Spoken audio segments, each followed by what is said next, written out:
বাংলাদেশের ইতিহাসের সবচেয়ে বেশি সাধারণ শিক্ষার্থীদের অংশগ্রহণের ছাত্র সমাবেশ হবে ইনশাআল্লাহ আজকে সমাবেশ।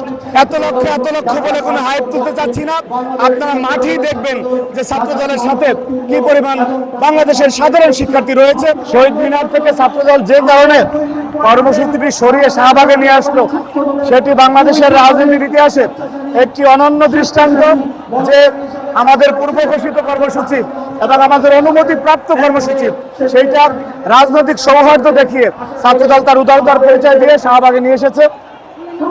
পাশাপাশি আজকের কর্মসূচি থেকে আমাদের মোটা দাগে যদি আপনি বার্তা শুনতে চান, বার্তাটি হচ্ছে 5ই আগস্ট পরবর্তী সময়ে গণতান্ত্রিক পরিবেশ ফিরিয়ে আনার জন্য আমাদের ছাত্র সংগঠন হিসেবে যে আপ্রাণ চেষ্টা রয়েছে, সেই চেষ্টার মধ্যে বাধা হয়ে দাঁড়িয়েছে 71-এর পরাজিত শক্তি এবং তাদের ছাত্র সংগঠন, যারা অত্যন্ত সুকৌশলে বাংলাদেশের স্থিতিশীল পরিস্থিতি নষ্ট করার জন্য এবং দেশের নির্বাচনের পরিবেশ নেই এই কথার এই ন্যারেটিভ তৈরি করার জন্য তারা ইচ্ছাকৃতভাবে মবক্রেসি তৈরি করে নির্বাচনের পরিবেশকে নষ্ট করতে চাচ্ছে।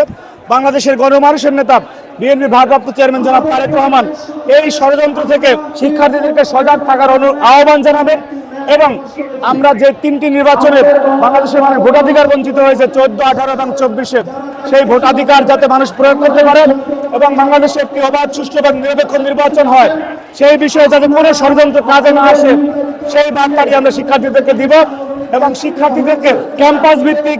আপনার এসির গ্যাসের সমাধান হলো SGS ও CNS সার্টিফাইড ফোরন রেফ্রিজারেন্ট গ্যাস, যার বিশুদ্ধতা 99.98%। ফোরন, শান্তি যেখানে, নিঃশ্বাসে। সুষ্ঠু ধারার রাজনীতি পরিচর্যা করার জন্য ছাত্র দলের পক্ষ থেকে বার্তা এবং শিক্ষার্থীদের প্রতি সহযোগিতা আহ্বান করা হবে। বাংলাদেশের ইতিহাসের সবচেয়ে বেশি সাধারণ শিক্ষার্থীদের অংশগ্রহণের ছাত্র সমাবেশ হবে ইনশাআল্লাহ আজকে সমাবেশ।